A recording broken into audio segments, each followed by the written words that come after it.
trail over the years, a 30-year career. Yeah, I've been very fortunate, very blessed. I had great people when I started who took a lot of time with me and really kind of, like the old folks say, trained me up when I thought I knew everything and didn't know anything. Yeah. And I've tried to give that back, but I've been very blessed to have, 3 decades of work. Not many African Americans, and especially black men, stay in this business this long. So I've been very blessed, and I'm still doing it. So Yes, yes. very blessed. In fact, you got a new show. Have a new show. We're doing it on Bounce, quarterly news magazine show, and so I still enjoy it. I know after 30 years, there are a lot of people who are tired of work or kind of want to go sit down. Right. But I've watched myself go from all black hair to almost all gray hair now, but I still love it. I was intrigued by the title of your new show, Am I Black Enough? How did So that come about? the show itself is called Ed Gordon, but this is a special. It's something that, we all know about in our community. Yes. Maybe the wider community doesn't know it, but certainly that's a question that we all have dealt with one way or another in our lifetimes. Right. And so I wanted to kind of figure out how I could approach that and take a look at it. So whether you're dark as night or light as day, you've kind of had to balance at one time or another whether people saw you as, quote, black enough in our community, whether you're a Republican, are you seen as black, especially in today's environment? If you're biracial, does the community embrace you fully? It's interesting to me how some people who are biracial, black people just see them as all black. Right. There are other biracial folks that we don't see as all black. So I wanted to take a real look at this and really discuss some of the things on television that we discuss when we're at home by ourselves. That's correct. Now, I see you have a pretty impressive lineup of Yeah. people. Now, is that just for that one show that you'll be? It is. As I said, this discussing is that just an topic today? individual special. Most of the time when we do these quarterly specials, they're kind of like the old Barbara Walters specials where we sit down with newsmakers or celebrities. But for this particular show, this is the issue that we wanted to deal with. And so we dealt with a number of professors and the like, but the great majority of the people who are in the show are celebrities. Someone said to me, well, why are you talking to celebrities? And I said, because that's what people want to see, unfortunately, now. And so I knew we'd get a far bigger audience, but the people that we dealt with really were people who I feel really put thought and effort into this or had a connection. So you have someone like Samuel L. Jackson, who's had a long and storied career and has been really the personification of, the image of black men in the movies for us for a long time. Yeah. Misty Copeland, who was named principal dancer, the first African-American for the American Ballet Company. Right. Anthony Anderson and Kenya Burris from Blackish, co-creator and executive producer Kenya, and executive producer and star Anthony. And so that show in and of itself, was interesting to me how when that show first came on, there were a lot of people who didn't necessarily resonate with it. Cringed a little. And couldn't understand what blackish meant. But those of us who have grown up, quite frankly, I did, middle class, we knew what that meant. In much of black America, if you didn't grow up poor, if you didn't grow up in the ghetto, if you went to school, college certainly, didn't split verbs, there's some people who didn't see you as black enough. Right. I've been light all my life with light eyes. And, sometimes you have to prove that you're black. I'm one of the biggest N-words you will ever find, but a lot of people would never know that because they assume certain things. Right. So we really wanted to take a look at that. And in the special, too, we have everyday people who live it. I brought two sisters together in their early 20s. One very dark, originally from Cameroon. One is biracial, very light. Both of them went viral. The light one won the Miss University of Texas, Miss Black University of Texas. But then she got a lot of grief because people said, well, you're too light. You're not black enough. This sister from Cameroon, Instagram model, she went viral because people were saying, well, you're cute for a dark girl, or you'd be cuter if you were lighter, or you're not cute because you're dark. I set them down together, and you could see, even though it was from both ends of the spectrum, they lived a life that was very common because both received prejudice from us. Tay Diggs talks about being called a black dot by us, not by white people. He said, the only thing that saved me is my mother gave me pride, and she had me look at Sidney Poitier and said, he's as dark as you find value. Sam Jackson talks about how we come from Africa and it's very tribal there. That's what it's about. It ain't about skin color. He believes it's tribal. So there are a lot of people that we talk about in this special, but I think more than anything, we talk about things that have plagued us for a long time. In 2018, should we really be worried about our skin color? Because at the end of the day, as Cheryl Underwood said, if they round us up, they're not gonna say, oh, Ed, you light, you're okay. Cheryl, you too dark. They rounding us all up. That's right. So we wanted to really take a look at it. And so what you say, that's kind of like the whole point of that particular topic, so that we in the Black community will think a little bit that more. really kind of look at why we're still hung up on a lot of this. Yeah. And we close the show being very positive, though, because at the end of the day, as Dondre Whitfield, who stars in Brown Sugar, said, you know, when James Brown sang I'm Black and I'm Proud, he wasn't talking about skin color. He was talking about a consciousness. And Boris Kodjoe, who's in the show, is half German. His mom is white and German. And, you know, he talks about there's too much for us to worry about than to be caught up in some of the things we're caught up in. And so at the end of the day, after people watch the show, I want them to really think about what's important. Find a way that we all find that family connection that when things are bad, we find it, right? When things are really, really bad for Black folk, we all band together. We do. When Trayvon Martin happened, it didn't matter if you were light or dark. We all knew that it was an assault against all of us. We shouldn't have to worry about a tragedy to happen. We should have that family feeling all the time. Doesn't mean you have to like every Black person you see or meet, because that ain't gonna happen. But as a collective, we should learn that we're in this together. Are there any other topics that you'll cover down the line? I don't know. You know, certainly, I'd love to. You know, as I was telling you, I'm just tired because it took a lot to get this special done and edit, and we traveled all over the country. But certainly the response has been great to this kind of topic, and so I hope that we can tackle another one, and we'll certainly continue the one-on-ones we've been doing. So we're just excited about the response and that people have been glad to see it. So it's available now? It's available now on the Brown Sugar app. It premiered a couple of weeks ago on Bounce, but now you can download it on the Brown Sugar app and see the entire episode. Okay. I wanted to go back to your career a little bit.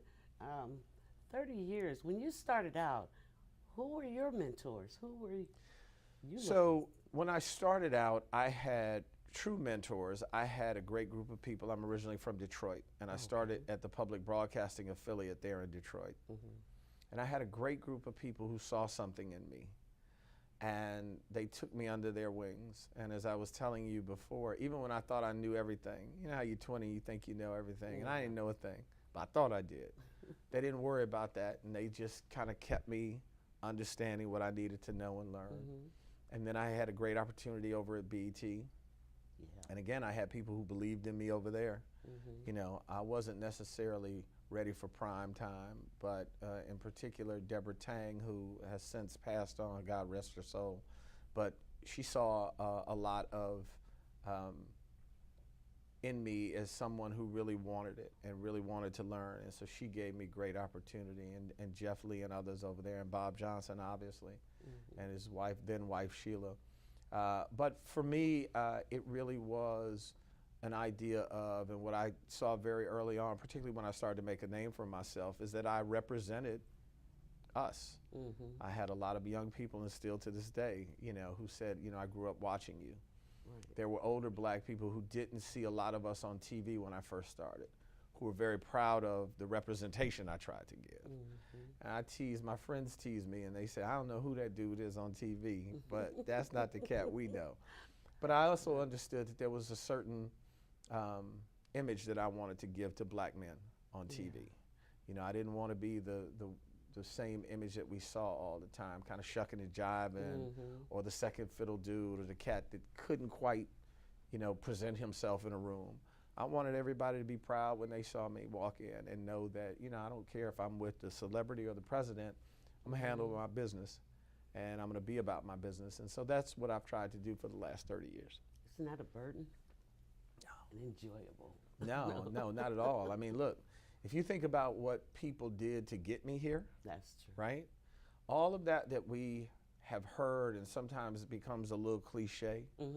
If you were steeped in the tradition like I was growing up and taught it by parents like I had, or by people who saw me grow up, and I'm not talking about grow up as a kid, I'm talking about grow up through this business, I learned that it was a lot harder for those folks. Yeah. And the burden and the water they carry was a lot heavier than the water I carry today. And so I think we've lost that lesson a little bit in terms of passing that on. Yeah. So I didn't lose it. Okay. You know, and sure, you know, sometimes you kind of wanted to live up to, or you knew things weren't fair. You know, you knew somebody else got a job who was maybe, not even maybe, who was white, who got a job that maybe you should have had, But then I started thinking about all those other people in the 50s and 60s who just forget a job. You know, they just want something to eat. They want to go in a restaurant that we don't even think about now, right? Some of them were killed. We don't. So please, this ain't a burden. Not a burden. That's good to hear. Well, you think about all the different people that you interviewed. Any of them stand out, or do they all stand out? They all stand out to a degree, you know, in terms of, and I'm talking about even non-celebrities. There are interviews that I remember I did even before I went to BET, when I was just a local, you know, reporter in Detroit. There's still interviews 30, 35 years ago, or 30 years ago rather, that I still remember. You know, just an everyday person that stuck with me. But you know, people say, "Oh, well, what's your most memorable interview?" Or what's, you know, I say this now. The most famous interview was O.J. Simpson. No question about that. It's catapulted me to a different stratosphere. Black people knew me before O.J. Everybody knew me after O.J. Yeah. In terms of fame, that was certainly it. For me, what's the one that sticks with me more than anything? Nelson Mandela, hands down. Oh, wow. Hands down. I got an opportunity to interview Mr. Mandela on 4 occasions. But for me, the first time, you know, I met a lot of people, interviewed a lot of people, kings, literally, every movie star, singer, or what have you, from Michael Jackson to Oprah on down. But in terms of walking in a room and feeling something special, Oprah's close to this. But Nelson Mandela, and I'm not one of those people who's, oh, The Secret, and I feel this, and I'm pretty regular. I'm from Detroit. I'm pretty regular. Yeah. But I felt something. I felt something around Nelson Mandela. He was a different person. And why do you think? Maybe because of his history? I just think he's special. You know, I think there are few people who are put on this earth and they're special. And I think he was one of them. But I will tell you, to this day, the interview I'm asked most about on almost a weekly basis, if not a daily basis, is Tupac. That. Was he an angry From young people man? who, no, not at An all. intelligent young man. Oh, Tupac was an intelligent young man, but a confused young man. And I think part of why people love that interview is he had a certain comfort level with me. He talked about some things with me that he really hadn't elaborated with other people. And after that interview, Tupac and I, we weren't friends by any means. There was the age difference and all, but he said to me, "Would you mind if I call you from time to time?" He said, "You know, I'm looking for somebody who can give me some guidance." He said, "You're not old enough to be my father, but you're like a big brother, and I've always admired you." So we would talk from time to time. And his mother, Afeni, who, God rest her soul, who's no longer with us, I thankfully have a radio interview that we did together, and she thanked me for taking time to talk to her son, because he would say to me, "I just want to find out how to be a man, the best man I can be, and I'm looking for men who can help me out." And I lost my father when I was 11, and I had great mentors in my life, and a man who, to this day, I'm 57 years old. If I have a big decision to make, I still call him. Yes. He was my mentor and is my mentor, and so Tupac wanted that. And so I was, for whatever brief time, I was happy to be that, you know, one for him. And I remember talking to him a week before he died, and I said, "Look, man, you know, you're not a thug. You think, you know, I get the image, but I said, at heart, you're not a thug." I said, "This cat you're running with, though, he's a thug. Yeah. Tried and true. He's a true, and you need to be careful." And so, you know, we know what came about with Suge and all of that, and it was just sad. I was really, really despondent when I found out that he had been killed. Yeah. But like you said, every interview is pretty much memorable in some aspect. Yeah, I mean, from sitting down with the first President Bush after the riots here, Yes. to the numerous times I sat down with Senator or President Barack Obama, to whether it be Michael Jackson in Neverland or the great Johnny Cochran, or again, I've been very blessed, and I can go on and on. Right. From just the hottest celebrity. I saw Martin Lawrence last night at an event, and I remember the first time I sat with Martin. Martin was red hot at that time, biggest comedian on the planet at the time. So again, been very, very blessed. That's good. Where you think your career will be in 5 or 10 years? Well, in 10, I suspect they will have figured me out, and I'll probably be sitting somewhere looking at somebody else. But yeah, I've never had a long-term plan. I've never been one of those people, right or wrong, to say in 5 years I'm going to be here, in 10 years if I still enjoy it and I'm still capable, I would love to just be able to continue to do this for as long as I can. When I have downtime, or perhaps I'm working on a project and I'm finished with the project and I'm waiting on the next one to start, after a while my family's like, look, you need to go to an airport or get in a car or a cab, or because I miss it. So as I said to you earlier, I'm still having fun with this. And so as long as I can, genuinely add something to the conversation or bring something that is uniquely different from my perspective, I hope to keep doing it. So what about the black press? What do you think? Is there still a place for us, or do we need to, like in a place like Los Angeles, where we're really a small number of people, do we need to try to hook up and have a black, Latino, Asian press thing together? Or? Well, look, I think there are two answers to that. Can minority press link together and be stronger in terms of finances or some other things that maybe because we don't have the same honeypot as others, as the white press, does that make sense? At times, yes. But I think also that we are unique, whether you be Asian, African American, Latina, whatever the case may be. There is a unique brand. If you're female, there's a unique brand. If you're male, so I think that standing individually, is important to continue that. I think black press has to be maybe a little smarter than we've been in the past. We kind of hold on to the tried and tradition that built us and that made us great in the 50s and 60s and 70s. Yes. That maybe we held on too long and didn't start to make the change with new technology and other things. And so we've got to play catch up now. And some didn't survive because they didn't make that change or couldn't afford to make that change. And so the answer to the larger question is yes, we're still important. When they don't cover us in ways, take Colin Kaepernick, for instance. They allowed people to turn that into something it wasn't.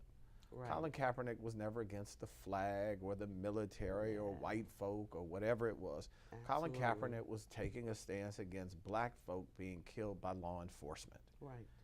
White media wasn't smart enough to understand. They took the narrative that Trump and others were putting out there, that he was against America. And then when you start to hear the conversation, well, he doesn't like the flag. It was never about that. It was never about the flag or the military. It was about you killing black people. Right. Unjustly.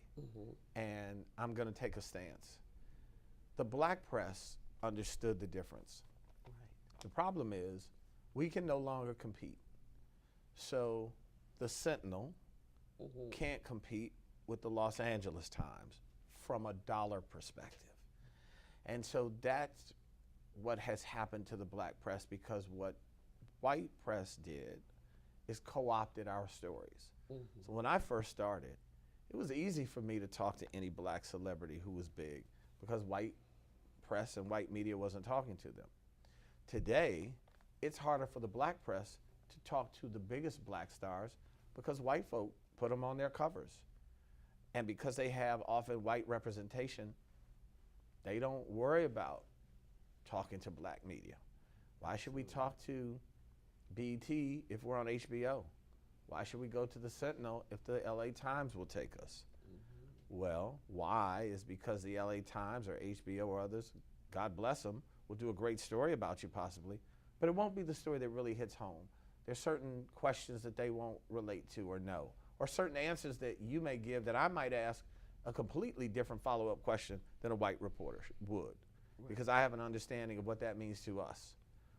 So I don't suggest they shouldn't talk to white media. You should. If you can make more money that way, God bless you. But don't throw us out simply because you can make more money. So I always encourage the biggest stars. Just throw an interview or two to black press every now and then, right? And let us be the only ones that have it. Because especially in today's world, once you put it out there, it's going everywhere. It's going viral. Now, what the black press needs to make sure we understand is we can't always be like we are sometimes. Day late, dollar short. And forget the dollar short, because sometimes you can't control that, but you can control day late. So I tell them, we look at us differently. When you come to the table, be ready. And people will get mad at me for saying that sometimes, but I've been in this for too long. I've seen us at times, not ready. Not most of the time, not all the time, but at times. And I'm just saying, we have opportunity, just be ready. Okay, well, I think I can read between those lines. There's nothing to read between. There really isn't, Ms. Cora. There's nothing to read between. I meant what I said. I think most of the time we do a great job, but there are times, and we have to stop being afraid to call one another out when we're not right. Okay. We can't call out a HBCU without being called a sellout or a Tom. We can't call out a civil rights organization or a civil rights leader without people getting up in arms. We couldn't call out President Obama if he did something that wasn't quite in our lane. There's nothing wrong with holding us accountable. Now, I will say, don't hold us accountable if you don't hold them accountable. But there's nothing wrong with saying, hey, HBCU, get your act together. Hey, civil rights leader, let's be about our business. Hey, black president, love you, but this is what we need in our community. Nothing wrong with that. Okay. So tell me, what do you think that the average citizen can do to help influence more of the news? I mean, you've been here, you've been in the industry a long time. There hasn't been ultra major changes as far as not. Our representation. So I think that we have to believe ourselves empowered, whether it has to do with asking or demanding from the media or voting or participating. If black folk don't believe that we can make a difference, we won't. And so if you just take this past election, so let's look at what I just said. Let's be critical of black leadership a little bit, because we didn't bring out the black vote like we said we would. If you win Detroit, you probably win Michigan. If you win Philadelphia, you probably win Pennsylvania. If you win Michigan and Pennsylvania and one other even smaller state, Trump is not in the White House. We chose not to come out. Sometimes we choose not to come out because we believe it doesn't make a difference who's in the White House. But we are absolutely finding out it does make a difference. Sometimes we choose not to come out because what do I get for it on a day-to-day? That's true, but what do we demand and ask for? I've always said, if black folk give somebody 80% of a vote, and in Obama's case, 90+% of a vote, you need to be able to say, okay, this is what we need. We are happy often because we have that person in office, black or white. We loved Bill Clinton as a community. We were happy to have him because he was cool in a black church. He knew the hymns, could talk to the sisters without looking red-faced and all. He was never my first black president. He was just a white man who understood the black community, right? Yeah. So we, in lockstep, voted for him. But what did we really get from him? Not what we needed and commensurate with that vote. The same thing with President Obama, and God bless President Obama and his family. He did something. I sat with him a month before he announced, 2 weeks before he announced the first time that he was gonna, or when he announced he was gonna run for president. Yeah. I sat as close to him when he was a senator as you are to me right now. Mm-hmm. And there was whispers about him running. And I said to him, so, Senator, I hear you're thinking about running for the highest office in the land. And I knew he wouldn't announce it because they had already said that in 2 weeks he was going to make a big announcement. But he did give me a little nugget. Says, well, Ed, if you think you can, blah, blah, blah. And I remember sitting there thinking, yeah, whatever, man, because you ain't winning the presidency. I didn't believe it. I didn't believe I'd ever see an African-American in my lifetime in the White House. He believed it. Mm-hmm. And he was able to take that belief and give it to us. And so at the end of the day, I say you have to believe you can make change, as he did in that way. And so whether it's the media, whether it's voting, whether it's your local school, whether it's stopping a ragged police force, an unjust police force, take Ferguson, for instance. People were up in arms about the grand jury, yet the Attorney General was voted on in that city, white. They believed him to be unjust. They kept voting him in. At some point, when do we say that's on us? Yes. Right? Yeah. So I say just believe you can make a difference and get involved. Okay. That's pretty easy. I don't know that it's easy, but it's doable. Yeah. It's achievable. I agree. So there was a big flack about you and Omarosa. I was wondering when you were going to get to that. Well, I was trying to lead into it. Yeah, I know. What can you say? What do we do with people like her? Because her personality is not unique. So let me say this, and I'm happy to talk about it. You can ask any question you want around the incident. I just think we're spending too much time on Omarosa. Not just my interview, not just my. At the end of the day, if you look at the time that we spend talking about Omarosa and the space she takes up in media, and then you look at who she is in the grand picture, I keep asking myself, why are we talking about Omarosa? Omarosa is a great marketer, Yes. right? She's built a space for herself. She's built a brand for herself. But in the grand scheme of things, she has no clout or power in Black America. That's true.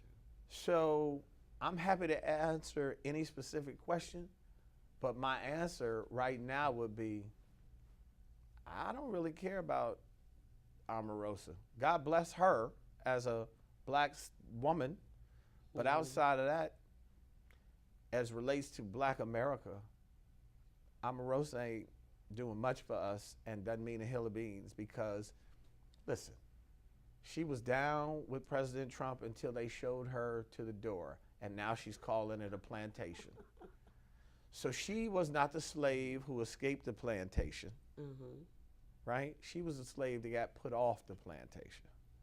Yeah. So while you were there, it wasn't a plantation, but all of a sudden now it was. We're spending too much time on that system. Okay, well, I think you bring up good points. Bam, print that one. Yeah, you bring up good points about her. But you all were in that debate. Or was it a debate? It was not. It was a train wreck. Yeah. So just very quickly, I'll give you the quick condensed version. National Association of Black Journalists Convention. Omarosa was to have been on a panel. I had done my panel, just happened to stay over another day. Long story short, a couple of people dropped out. They asked me would I do this panel for them because they'd lost the moderator. I said yes. Then they told me Omarosa was going to be on the panel. I said didn't matter, it was fine by me. I tried to meet with the group, including her, before. That never happened. There was rumor as to whether or not she was going to talk about the Trump administration. And it was said that she wouldn't. I told them if she wasn't willing to talk about the Trump administration, I couldn't moderate it because people obviously wouldn't want to know that. I was told that we could talk about anything, that she had agreed to that. And the rest from almost the time she walked on stage when I asked the audience to be cordial and kind because you could cut the tension with a knife, it went south from there. Now, a lot of people said, well, do you feel like you should have engaged in that with her? Maybe not, but I've seen her try to take over a panel before, and I wasn't going to have that. I was not going to lose that panel to her. Now, did it ultimately lose control? Yes. Did it become viral? Yes. Was it a little ghetto? Yes. Did the Detroit side of me come out? Yes. All of those things. But again, I just think it just became just another viral moment that really could have been a moment about what that panel was supposed to be about, and that was the issue that we still have in our community about policing in Black America.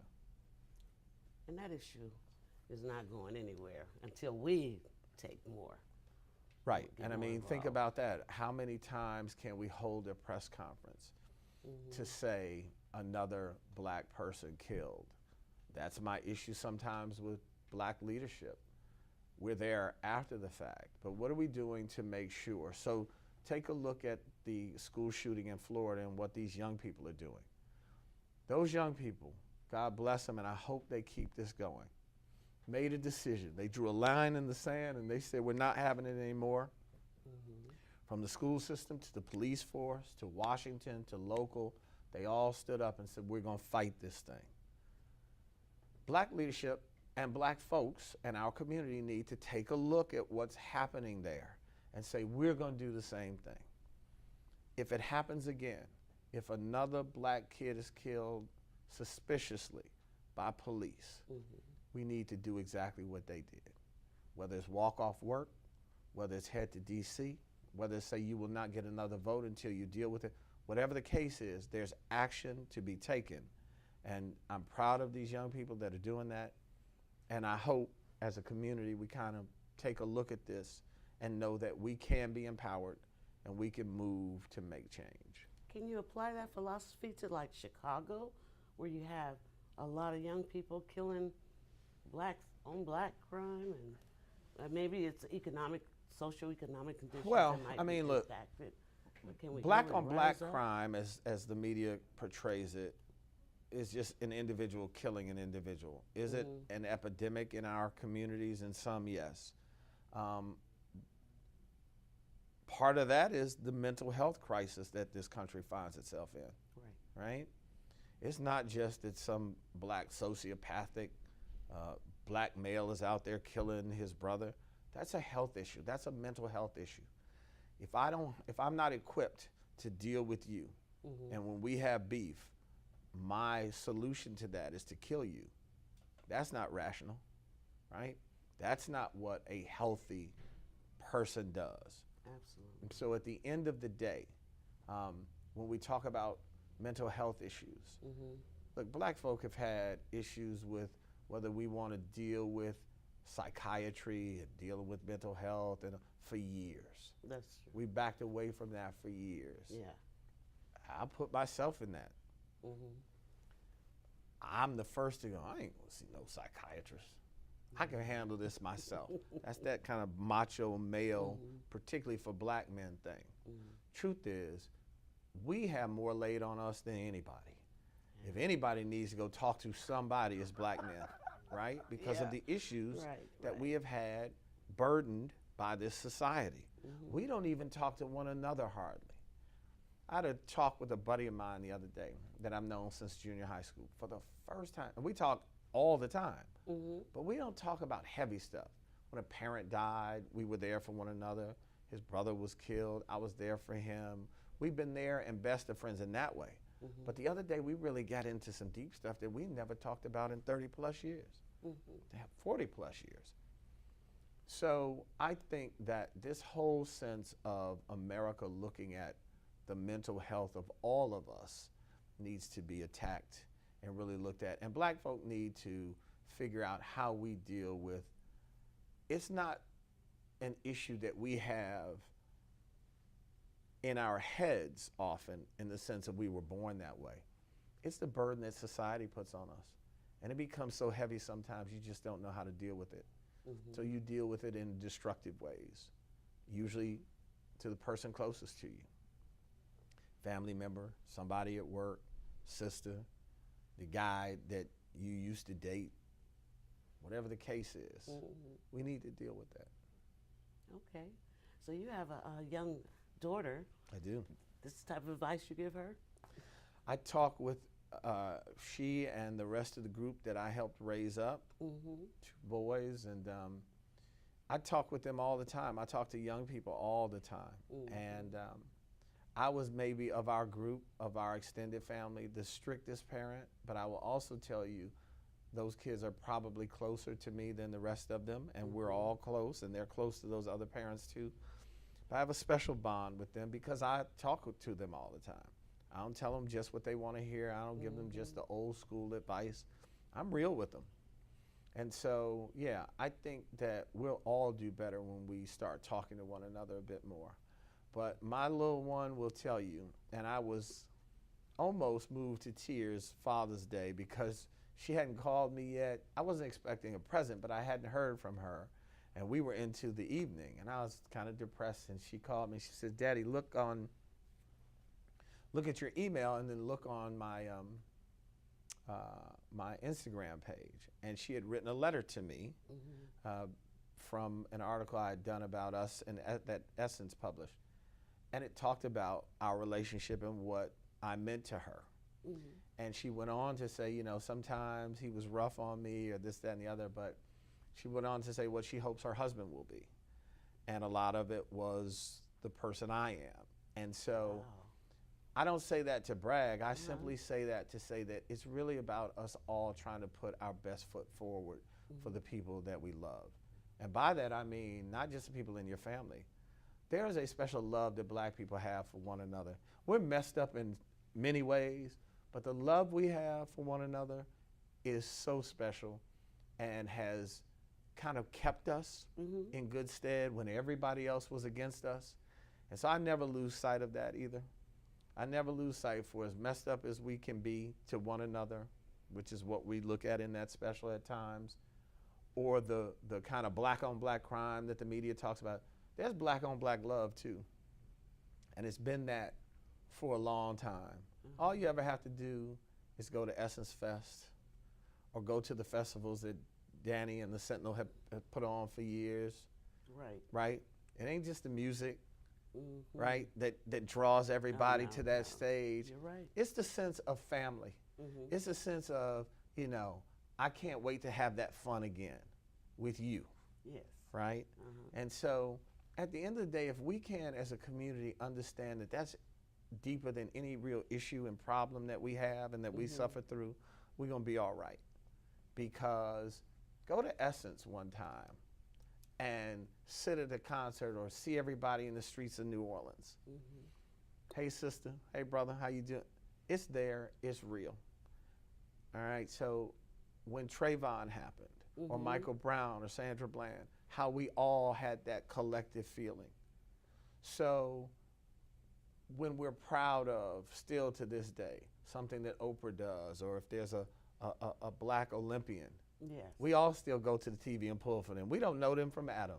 It's just a sister or brother. We like, come on, get that gold medal. They might be a horrible person, but we like, come on.